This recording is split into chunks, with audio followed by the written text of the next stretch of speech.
ब्रह्मांड असीमित, अनगिनत रहस्यों से भरा हुआ। हर सितारा, हर आकाशगंगा एक कहानी कहती है, लेकिन कुछ रहस्य ऐसे होते हैं जो सन्नाटा पैदा कर देते हैं, ऐसे जिनके बारे में सोचकर ही रोंगटे खड़े हो जाएं। आज हम आपको ले चलेंगे एक ऐसी यात्रा पर जो विज्ञान की सीमाओं को धक्का देती है, जहां एक रहस्यमयी खोज ने पूरे खगोल विज्ञान को चौंका दिया है। एक खोज जिसे वैज्ञानिकों ने नाम दिया है ब्लैक होल ट्रिपल। एक ब्लैक होल और उसके चारों ओर चक्कर लगाते दो सितारे, एक ऐसा दृश्य जिसे देखना लगभग असंभव था, फिर भी इसे खोज निकाला गया। MIT और कैलटेक के वैज्ञानिकों की यह खोज सिर्फ एक अंतरिक्षीय घटना नहीं है, यह ब्रह्मांड को समझने का हमारा तरीका बदल सकती है। इसने कई सवाल खड़े कर दिए हैं। क्या हम सच में ब्रह्मांड को समझते हैं या हम सिर्फ उसकी सतह को छू रहे हैं?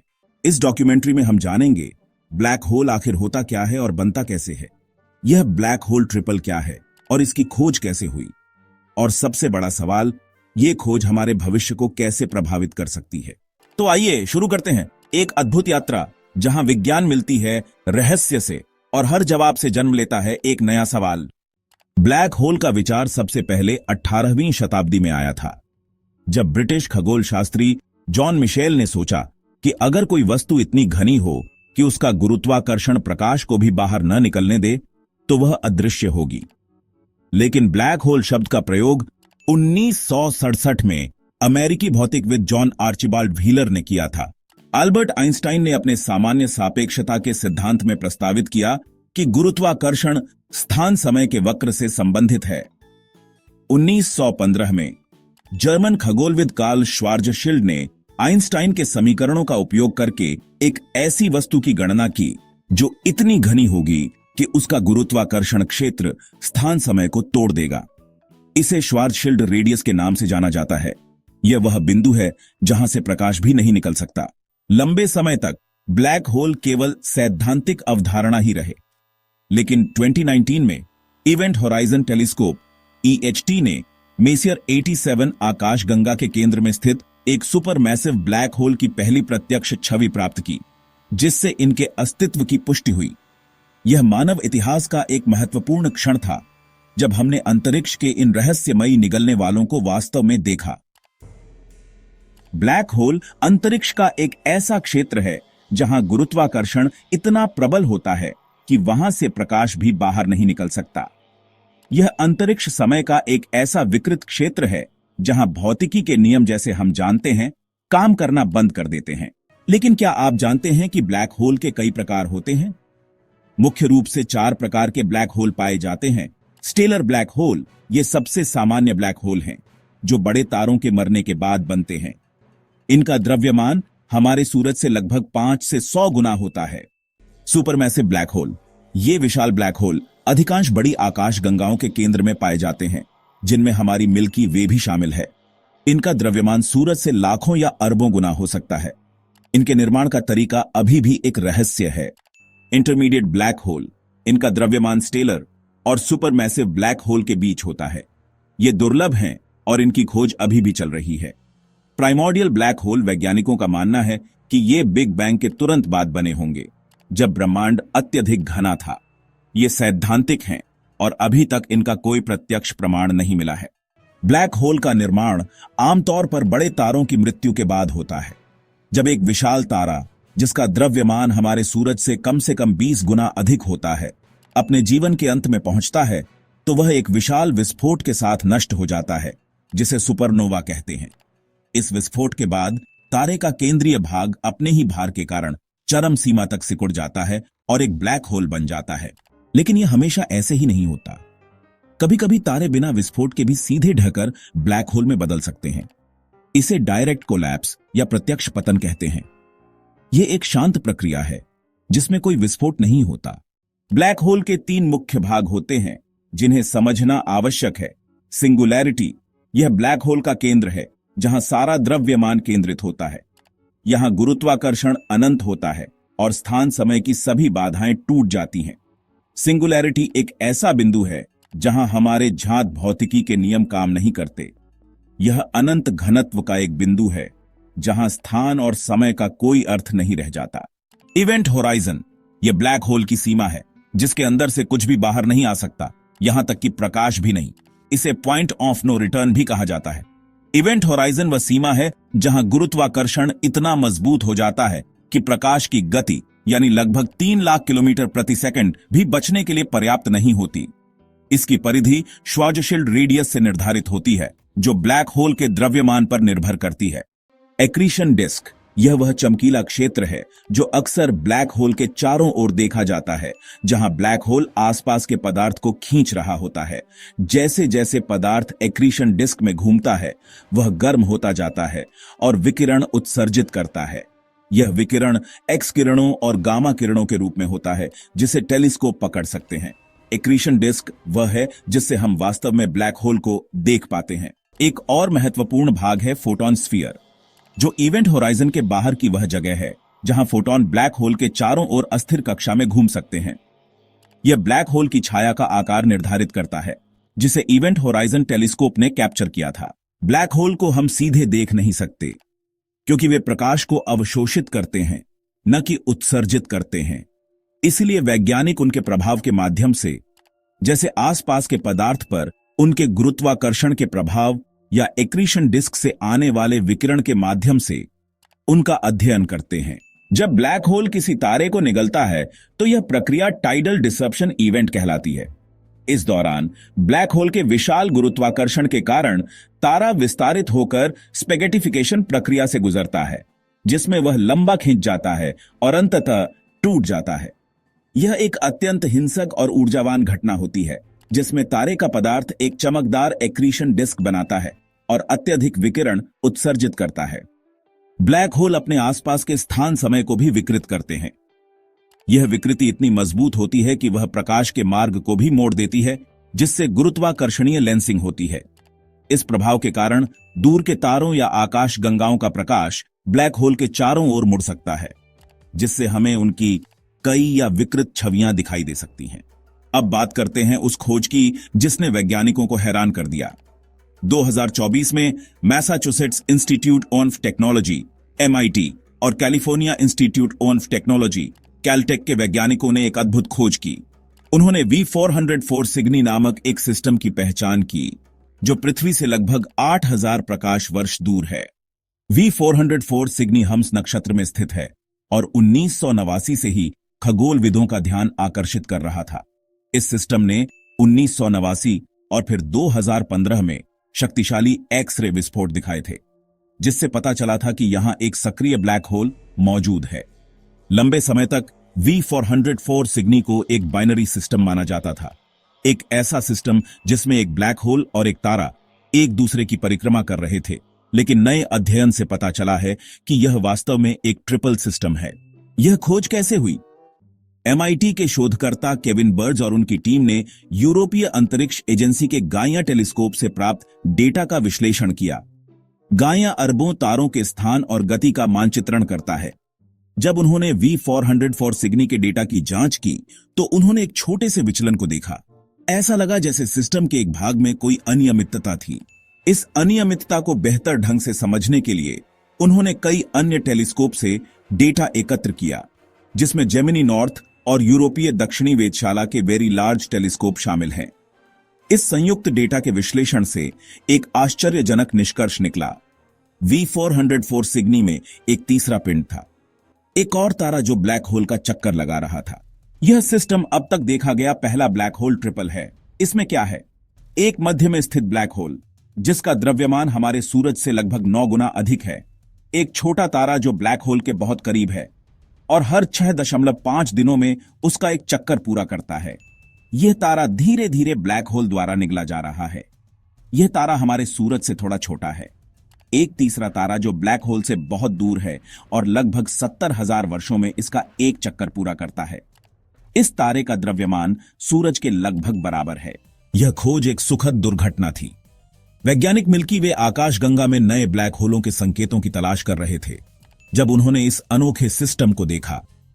पहले V404 सिग्नी को एक साधारण बाइनरी सिस्टम, 2 तारों वाला सिस्टम माना जाता था, जिसमें एक ब्लैक होल और एक तारा था। लेकिन गहन निरीक्षण से पता चला कि वहां एक तीसरा पिंड भी है।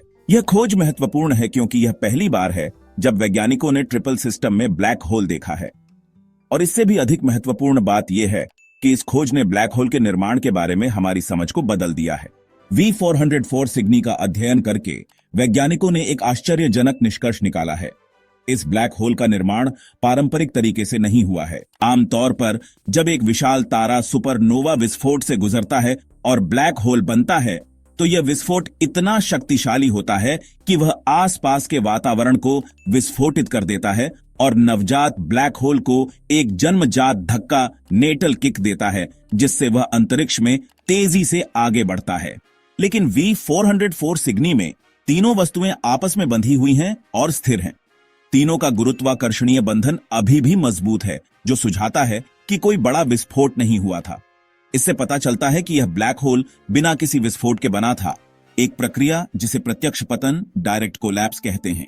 प्रत्यक्ष पतन में एक बड़ा तारा बिना विस्फोट के सीधे अपने गुरुत्वाकर्षण के कारण ढह जाता है और ब्लैक होल बनाता है। यह एक शांत प्रक्रिया है जिसमें कोई ऊर्जा बाहर नहीं निकलती। इससे आसपास के तारे या अन्य पिंड प्रभावित नहीं होते। यह निष्कर्ष सिर्फ अनुमान नहीं है। MIT के शोधकर्ता केविन बर्ज और उनकी टीम ने इस सिस्टम के विभिन्न संभावित इतिहासों का कंप्यूटर सिमुलेशन किया। उन्होंने ब्लैक होल के निर्माण के विभिन्न तरीकों को मॉडल किया और देखा कि कौन सा सिनेरियो वर्तमान अवलोकन से मेल खाता है। बर्ज के अनुसार हमारे सिमुलेशन दिखाते हैं कि इस ट्रिपल सिस्टम को बनाने का सबसे आसान तरीका प्रत्यक्ष पतन के माध्यम से है। अगर ब्लैक होल एक सुपरनोवा विस्फोट से बना होता तो यह सिस्टम शायद अस्थिर हो जाता और टूट जाता। उनके सिमुलेशन से पता चला है कि लगभग 4 अरब वर्ष पहले 3 तारों का एक समूह था। इनमें से एक, जो सबसे भारी था, सीधे ढह गया और एक ब्लैक होल बन गया, बिना किसी सुपरनोवा विस्फोट के। ब्लैक होल के निर्माण के बाद एक तारा उसके बहुत करीब आ गया और अब उसके द्वारा धीरे धीरे निगला जा रहा है, जबकि दूसरा तारा एक विशाल कक्षा में ब्लैक होल का चक्कर लगा रहा है। यह खोज हमें बताती है कि ब्लैक होल विभिन्न तरीकों से बन सकते हैं। हम पहले सोचते थे कि अधिकांश ब्लैक होल विस्फोटक सुपरनोवा से बनते हैं, लेकिन यह खोज दिखाती है कि कई ब्लैक होल शांतिपूर्ण तरीके से बन सकते हैं। यह हमारे ब्रह्मांड के विकास के मॉडल को बदलता है।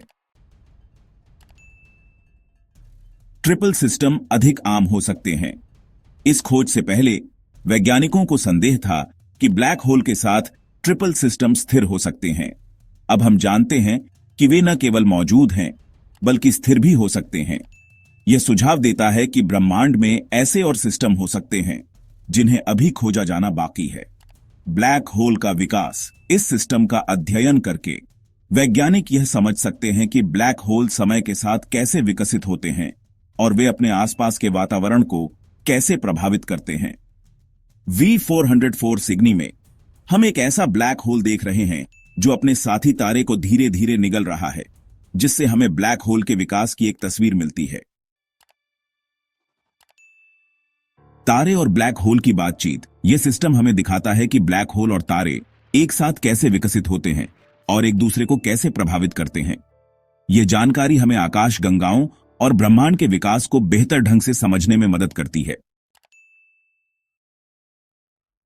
V404 सिग्नी की खोज के अलावा ब्लैक होल ट्रिपल की संभावना उन प्रश्नों को भी उठाती है जो वैज्ञानिकों के दिमाग में लंबे समय से थे, जैसे क्या ब्लैक होल किसी तारकीय प्रणाली में एक स्थिर सदस्य हो सकता है और क्या ऐसी प्रणालियां अरबों वर्षों तक स्थिर रह सकती हैं। V404 सिग्नी ने इन प्रश्नों का उत्तर हां में दिया है। यह हमें दिखाता है कि ब्लैक होल और तारे एक साथ लंबे समय तक सह अस्तित्व में रह सकते हैं और यह भी कि ब्लैक होल के निर्माण की प्रक्रिया हमेशा विनाशकारी नहीं होती। यह खोज ब्रह्मांड में जीवन की संभावनाओं के लिए भी महत्वपूर्ण निहितार्थ रखती है। वैज्ञानिकों का मानना है कि ऐसे ट्रिपल सिस्टम में गुरुत्वाकर्षणीय तरंगें उत्पन्न हो सकती हैं। ये तरंगें स्थान समय के ताने बाने में उत्पन्न होने वाले कंपन हैं, जिन्हें पहली बार 2015 में LIGO laser interferometer gravitational wave observatory द्वारा पता लगाया गया था। V404 सिग्नी जैसे सिस्टम इन तरंगों का एक संभावित स्रोत हो सकते हैं, जिससे हमें गुरुत्वाकर्षण के बारे में और अधिक जानने का अवसर मिलता है। कैलटेक की प्रोफेसर शिहो किशिमोतो जो इस अध्ययन में शामिल नहीं थीं, का कहना है V404 सिग्नी जैसे ट्रिपल सिस्टम हमें ब्लैक होल के निर्माण की प्रक्रिया को समझने में मदद करते हैं। यह हमें बताता है कि प्रकृति ब्लैक होल बनाने के लिए विभिन्न रास्ते अपनाती है। अब स्वाभाविक सवाल यह है, क्या ऐसे और ट्रिपल सिस्टम मौजूद हैं? वैज्ञानिकों का मानना है कि बहुत संभावना है कि हां। वे अनुमान लगाते हैं कि हमारी मिल्की वे आकाशगंगा में कई ऐसे सिस्टम हो सकते हैं जिन्हें अभी खोजा जाना बाकी है। गाइया टेलीस्कोप जैसे उपकरण और भविष्य के उन्नत उपकरण जैसे जेम्स वेब स्पेस टेलीस्कोप और स्क्वायर किलोमीटर एरे इन सिस्टमों की खोज में मदद कर सकते हैं। ब्लैक होल ट्रिपल की खोज से एक और दिलचस्प सवाल उठता है, क्या ऐसा संभव है कि कोई ग्रह इस तरह के सिस्टम में स्थिर कक्षा में रह सके? वैज्ञानिक इस संभावना का अध्ययन कर रहे हैं। हालांकि यह जटिल है। सिद्धांतिक रूप से यह संभव है कि किसी ऐसे सिस्टम में एक ग्रह एक ऐसी कक्षा में हो जो स्थिर है। इस तरह के ग्रह पर जीवन की परिस्थितियां अत्यंत चुनौतीपूर्ण होंगी, लेकिन यह पूरी तरह से असंभव नहीं है। इन सभी संभावनाओं के अलावा V404 सिग्नी के अध्ययन से हमें ब्लैक होल के भोजन के बारे में भी जानकारी मिलती है। हम देख रहे हैं कि ब्लैक होल कैसे अपने साथी तारे से पदार्थ खींचता है और इसे कैसे निगलता है। यह प्रक्रिया, जिसे एक्रीशन कहते हैं, अत्यंत हिंसक और ऊर्जावान है। तारे से खींचा गया पदार्थ ब्लैक होल की ओर घूमता हुआ जाता है, गर्म होता है और तीव्र विकिरण उत्सर्जित करता है। यह विकिरण एक्सरे और गामा किरणों के रूप में होता है, जिसे टेलीस्कोप पकड़ सकते हैं। V404 सिग्नी विशेष रूप से दिलचस्प है क्योंकि यह एक सक्रिय ब्लैक होल है। यह अपने साथी तारे से सक्रिय रूप से पदार्थ खींच रहा है। यह एक्रीशन प्रक्रिया समय समय पर तीव्र हो जाती है, जिससे एक्सरे विस्फोट होते हैं। इस तरह के विस्फोट 1989 और 2015 में देखे गए थे, जो वैज्ञानिकों के लिए इस सिस्टम को अध्ययन करने का अवसर बने। V404 सिग्नी का अध्ययन करते समय वैज्ञानिकों ने एक और दिलचस्प घटना देखी, ब्लैक होल के चारों ओर एक्रीशन डिस्क का झुकाव। आमतौर पर एक्रीशन डिस्क ब्लैक होल के भूमध्य रेखा के साथ संरेखित होती है, लेकिन V404 सिग्नी में एक्रीशन डिस्क ब्लैक होल के अक्ष के सापेक्ष झुकी हुई है। यह झुकाव ट्रिपल सिस्टम की जटिल गतिशीलता का परिणाम हो सकता है, जहां दूर के तारे का गुरुत्वाकर्षण प्रभाव एक्रीशन डिस्क को विकृत कर रहा है। एक्रीशन डिस्क के इस झुकाव का एक महत्वपूर्ण प्रभाव यह है कि यह ब्लैक होल से निकलने वाले जेट की दिशा को प्रभावित करता है। ब्लैक होल अक्सर अपने ध्रुवों से अत्यधिक ऊर्जावान जेट उत्सर्जित करते हैं, पदार्थ और विकिरण की तेज धाराएं जो प्रकाश की गति के करीब यात्रा करती हैं। V404 सिग्नी के मामले में इन जेट की दिशा असामान्य रूप से बदलती रहती है, जो संभवतः झुकी हुई एक्रीशन डिस्क का परिणाम है। इसके अलावा V404 सिग्नी के अध्ययन से ब्लैक होल के चक्रण, स्पिन के बारे में भी जानकारी मिलती है। ब्लैक होल के दो मुख्य गुण होते हैं, उनका द्रव्यमान और उनका चक्रण। द्रव्यमान यह निर्धारित करता है कि ब्लैक होल कितना मजबूत है, जबकि चक्रण यह निर्धारित करता है कि वह कितनी तेजी से घूम रहा है। V404 सिग्नी में ब्लैक होल का चक्रण अपेक्षाकृत तेज है, जो संकेत देता है कि इसके निर्माण के समय तारे में काफी कोणीय गति थी। ब्लैक होल का चक्रण महत्वपूर्ण है क्योंकि यह फ्रेम ड्रैगिंग नामक एक घटना का कारण बनता है, जिसमें ब्लैक होल अपने चारों ओर के स्थान समय को अपने साथ घुमाता है। यह प्रभाव ब्लैक होल के निकट कक्षा में घूमने वाले पिंडों की गति को प्रभावित करता है, जिसमें V404 सिग्नी का पास वाला तारा भी शामिल है।